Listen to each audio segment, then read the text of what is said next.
السلام علیکم ویورس، میں اختر کمال۔ دوستوں، آپ نے بہت دفعہ دیکھا ہوگا کہ کچھ لوگوں کو کامیابی بڑی جلدی مل جاتی ہے، کچھ لوگوں کو کامیابی مل جاتی ہے،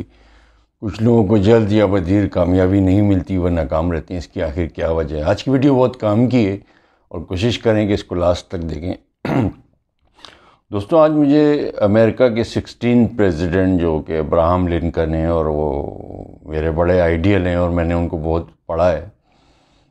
اور کبھی آپ کو زندگی میں ٹائم ملے تو ایمل لوڈوک کا نام یاد رکھیے گا۔ ایمل لوڈوک کی ایک کتاب ہے، اور جب وہ پوری ایک ڈیٹیل ہے ابراہم لنکن کی۔ ابراہم لنکن نے ایک بڑی اچھی بات کہی ہے کہ انہوں نے کہا کہ اگر $1 میرے پاس ہو اور $1 آپ کے پاس ہو،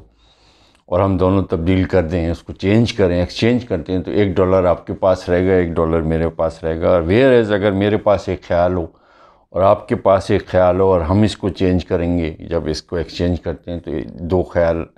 یا 2 تھاٹس آپ کے پاس بھی ہو جائے گی اور 2 میرے پاس بھی ہو جائے گی۔ زندگی کے حوالے سے اپنے جو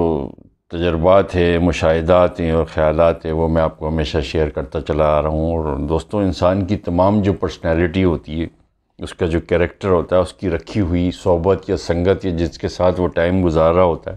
یا آپ کے پاس آس پاس اس طرح کے جو لوگ ہیں یا جن کے ساتھ آپ زیادہ ٹائم بتاتے ہیں،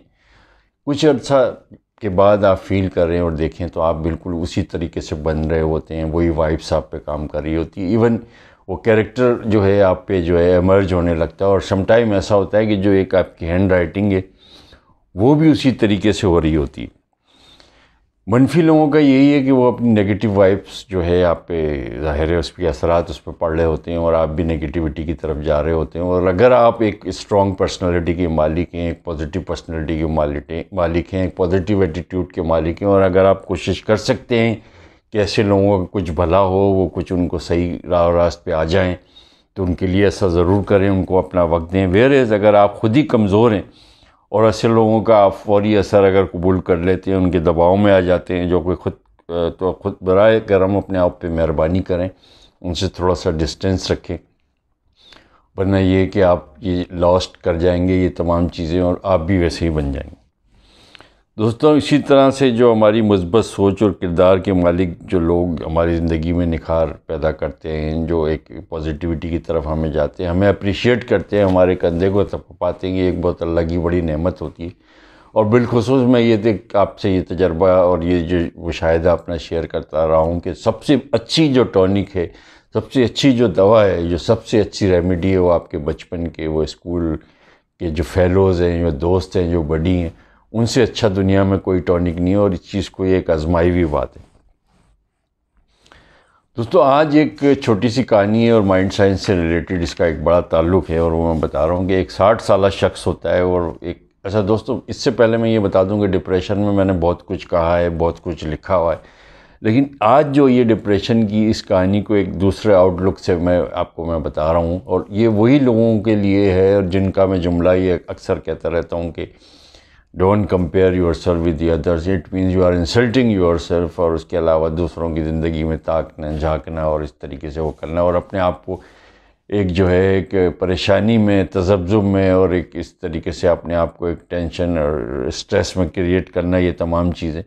لہذا کوشش یہ کریں کہ اپنی زندگی جئیں، اپنی کھال میں رہیں۔ دوستوں، ایک 60 سالہ شخص ہوتا ہے اور بہت ہی زیادہ ایک ڈپریشن میں ہوتا ہے، اور ایک سارٹ آف ماس ڈپریشن ہوتا ہے جس کا ریزن نہیں ہوتا، اور یہ میں نے کسی ویڈیو میں بھی آپ کو بتایا ہوا ہے۔ گھر کا ماحول بڑا خراب ہوتا ہے، اس کی صحت بھی بڑی جو ہے دن بدن ڈاؤن ہوتی ہے، اس کی وائف ایک ٹائم لیتی ہے، سائیکیٹرک کے پاس جاتی ہے،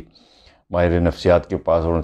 اس کا مسئلہ وہ بتاتی ہے کہ یہ مسئلہ ہے۔ وہ اس کی وائف کو کہتے ہیں کہ آپ باہر بیٹھیں، میں ذرا ان سے کچھ بات کرنا چاہتا ہوں، ان سے سننا چاہتا ہوں۔ تو وہ شخص بتاتا ہے کہ آلموسٹ میری عمر 60 ایئرس ہونے والی ہے، اور میں نے زندگی میں یہ کیا وہ کیا، اور میں فلاں جگہ جو ہے ایک امپلائی ہوں، اور مجھ پہ بڑا زندگی کا پریشر ہے، مجھے کریڈٹ کارڈ کا، مجھے گھر کے لون کا، مجھے گاڑی کے لون کا، مجھے یہ الیکٹریسٹی بل اور یہ تمام یوٹیلیٹی، یہ ساری چیزیں، تو یہ چیزوں نے مجھے بڑا ایک ڈپریس کیا ہوا، اور آئی نیور نو کہ یار یہ کیا ہوگا، what will be happen next, اور یہ اور فیوچر میں، اور یہ تمام چیزیں۔ ماہر نفسیات ایک بڑا سمجھدار انسان ہوتا ہے، وہ اس معاملے کی نوعیت کو سمجھ جاتا ہے، اور دوستوں وہ اس کو یہ کہتا ہے کہ آپ یہ بتائیے کہ آپ نے اپنا جو میٹریکولیٹ ہے کس سن میں اور کس اسکول سے کیا تھا۔ وہ شخص جو ہے اس کو، جو ماہر نفسیات ہے، اس کو بتاتا ہے کہ فلاں فلاں ایئر میں اور فلاں فلاں اسکول سے میں نے اس طریقے سے میٹرک جو کیا تھا۔ اس نے کہا کہ میں تمہیں ایک اسائنمنٹ دیتا ہوں اور 30 days کا یعنی 1 month کا اس کا پیریڈ ہے، اور تم وہاں پر جاؤ، اور جانے کے بعد جو تمہاری جو پرٹیکولر اس سال کی کلاس تھی، اس کلاس میں جا کے کسی طریقے سے اس آفس میں وہ جو اٹینڈنس رجسٹر ہے اس کو تلاش کرو، اور اس میں جتنے بھی ڈیٹیلز ہیں جو تمہارے اس زمانے میں کلاس فیلو سے دوست تھے جو تمام تھے، اس تمام کلاس کی ڈیٹیل میرے پاس لے کے آؤ، اور تمہارے پاس 1 مہینے کا ٹائم ہے، اور تم آرام سے جاؤ۔ دوستوں وہ شخص جاتا ہے اور وہ اسکول میں وہاں انتظامیہ سے ملتا ہے، ان سے ریکویسٹ کرتا ہے کہ مجھے اس طریقے سے وہ جو ہے وہ اس ایئر کا وہ چاہیے، اور میں نے اس طرح سے یہاں سے پاس آؤٹ ہوا ہوں اور فلاں ہوں، اس طرح سے اسکول کلرک اس کو اولڈ ریکارڈ جو ہوتا ہے وہاں پر لے کے چلا جاتا ہے، اور وہ وہاں پر اس طریقے سے بڑی تلاش سے کے بعد، بڑی محنت مشقت کے بعد اس کو وہ پرٹیکولر رجسٹر مل جاتا ہے، وہ اس کی فوٹو کاپی کراتا ہے، اور وہ وہاں پر اسکول انتظامیہ ہیڈ ماسٹر اور ان سے شکریہ ادا کر کے ان کا واپس وہ وہاں پر آ جاتا ہے۔ 1 مہینہ ہوتا ہے، 1 مہینے ہونے کے بعد وہ ماہر نفسیات کے پاس جاتا ہے، اور ماہر نفسیات کہتا ہے ہاں بھئی آپ نے کچھ ڈیٹیل جو ہے جو میں نے آپ کو اسائنمنٹ دیا تھا وہ آپ نے کی؟ اس نے کہا ہاں۔ تو دوستوں وہ بڑی ایک انٹرسٹنگ چیز ہے جو کہ میں آپ کو بتا رہا ہوں۔ وہی شخص کہتا ہے کہ میں اپنے پرانے اسکول گیا، مشکل سے اس کلاس کا رجسٹر تلاش کیا، اس کلرک نے میری مدد کی، اور وہ اولڈ ریکارڈ جو تھا اس میں وہ ساری چیزیں تھیں، اور میں نے اس کی فوٹو کاپی کرائی۔ سر اس کلاس میں وہی کہتا ہے کہ اس میں میرے 120 کے قریب جو ہے مجھے نام تھے جو ہماری اٹینڈنس تھی، اور میں نے پوری 1 مہینے دن رات کوشش کی، لیکن بمشکل میں 75 سے 80 کے درمیان جو اسٹوڈنٹ ہیں ان کی معلومات اکٹھا کیا ہے۔ تو اس کو ماہر نفسیات پوچھتا ہے کہ اس کو میرے ساتھ شیئر کرو کہ وہ کیا معلومات تھی۔ دوستو اب جو وہ بتاتا ہے وہ یہ بتاتا ہے کہ ان میں سے 20 جو وہ یعنی کہ 70 اور 80 کے درمیان آؤٹ آف 120 جو اس کی کلاس فیلو ہیں، وہ کہتے ہیں کہ 20 جو ہیں وہ مر چکے ہیں۔ اچھا مائنڈ یو کہ یہ ایک جو ہے کو ایجوکیشن تھی، تو اس وجہ سے وہ کہتے ہیں 20 مر چکے تھے۔ ان میں سے جو ہماری کلاس فیلوز میں سے 7 بیوہ ہو گئی ہیں، اور 13 جو ہیں ڈیورس ہیں، طلاق یافتہ ہیں۔ انہوں نے کہا 10 ایسے بھی تھے کہ جو بات کرنے کے قابل نہیں تھے، ان کی اتنی پیتھیٹک کنڈیشن تھی، ان کو اتنا بیماریوں نے گھیرا ہوا تھا کہ کچھ نے تو ریکگنائز ہی نہیں کیا، اور کچھ بالکل بات کرنے کے قابل نہیں تھے، کچھ فالج کے اثر میں تھے، کچھ اس طریقے سے۔ اور انہوں نے کہا کہ 15 اتنے غریب تھے کہ اللہ کی پناہ، یعنی غربت کی بالکل نیچے لکیر میں، کوئی ٹھیلا لگا رہا ہے، کوئی چھابڑی کچھ وہ کر رہا ہے، کوئی لفٹ مین ہے، کوئی اس طریقے سے۔ اس نے کہا کہ 6 ان میں سے اتنے ملٹیپل جو ہے امیر، اتنے بڑے امیر تھے وہ کہ اس کو یقین نہیں آ رہا تھا کہ یہ اس طریقے کے ایک ایوریج اسٹوڈنٹ تھے، اور یہ کس طریقے سے یہ بہرحال وہ امیر ہو گئے۔ کچھ اس میں کینسر کے پیشنٹ تھے دوستوں، کچھ فالج کے تھے، کچھ ڈائبٹیز کے شکار تھے، کچھ دمے کے، اور کچھ ہارٹ کے جو وہ تھے۔ اور اسی 70 اور 85 کے درمیان میں سے کچھ ایسے تھے کہ جو بستر کے مرگ پہ تھے، یعنی بستر میں جو ہے بیماری کی حالت میں تھے، اور اپنا پاؤں ہاتھ بالکل نہیں لا سکتے تھے۔ اور بعض اس میں سے ایسے تھے کہ جو اسپائنل کارڈ جو ریڑھ کی ہڈی ہوتی ہے اس کی ان کو چوٹیں آئی ہوئی تھی۔ کچھ کے بچوں بڑے پرابلمٹک چائلڈ تھے، کچھ جو ہے ڈرگس پہ تھے، کچھ پاگل پن کی حد تک وہ تھے، کچھ ان میں سے ایک ایسا بھی تھا کہ وہ جیل میں تھا، اور ایک ایسا تھا کہ اس نے 2 طلاق جو ہے ڈیورس کی ہوئی تھی، اور وہ تیسری شادی کی تلاش میں تھا۔ تو دوستوں 1 ماہ کی محنت کے اور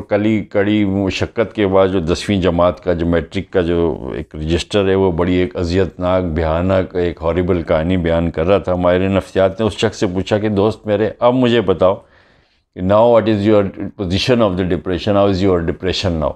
دوستوں وہ آدمی اب سمجھ چکا تھا کہ اسے کوئی بیماری نہیں ہے، وہ بھوکا نہیں تھا، اس کا دماغ کام کر رہا تھا، اسے کوئی عدالت کا، کوئی پولیس کا، کسی محکمے کا، کسی وکیل کا، کسی انکم ٹیکس کا اسے کوئی نوٹس نہیں تھا، کچھ نہیں تھا۔ اس کے بیوی بچے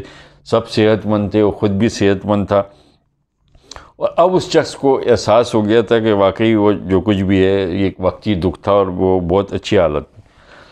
دوستو ہماری زندگی کا بھی یہی ایک موڑ ہے، اور یہی ہماری ایک زندگی کی ایک بیڈ لک ہے، وہی جس طریقے سے میں بارہا کہتا چلا آ رہا ہوں کہ ہم یا تو بہت زیادہ فیوچرسٹک ہوتے ہیں، فیوچر کے متعلق سوچتے ہیں، یا جو ہمارا ایک بلڈی پاسٹ جو اس طریقے کا ہے اس میں ہم الجھ جاتے ہیں، یا لوگوں کی زندگیوں میں ایک تاکہ جھانکی ہے اس چیز سے، یا کمپیریزن میں دوسرے لوگوں سے کہ وہ اس کا یہ ہے، وہ یوں ہے، میں یوں ہوں، میرے ساتھ ہی کیوں, why God given me this thing and I am the بڑا مس فارچونیٹ پرسن ہوں اور یہ سارا کچھ ہوں. دوستو سب کی زندگی میں اسی طریقے سے جو ہے مشکلات اور جو ہے تفکرات اور یہ ساری چیزیں, زندگی شاید اسی چیز کا نام ہے. اور کامیابی اور ناکامیابی کا جس طریقے سے میں نے کہا تھا کہ جو لوگ ان بٹوین اگر اس میں اٹک جاتے ہیں کہ میرے ساتھ کیا ہوا ہے, میرا فیوچر کیسا ہو گیا ہے, زندگی کو کاٹیں نہیں, بتائیں نہیں, زندگی کو جینے کی کوشش کریں. اور اگر اس میں کوئی پرابلم ہے, ڈپریشن ہے, سارا کچھ ہے, تو جائیں اپنی کلاس کا اس سال کا اپنے اس اسکول کو پتہ کریں, اپنے میٹرک کا, اپنے او لیول کا رزلٹ دیکھیں اور وہاں جا کے کلاس فیلو کی زندگی کو دیکھیں اور اس سے کمپیریزن ان دا سینس کہ دیکھیں وہ کیا کر رہے ہیں. شاید آپ کا ڈپریشن جو ہے اسی وقت ختم ہو جائے گا. دوستوں اپنے اطراف کے لوگوں کا خیال رکھیں, خود بھی خوش رہیں, کوشش کریں کہ آپ کی وجہ سے دوسرے بھی خوش رہیں. Thank you very much for watching. God bless you.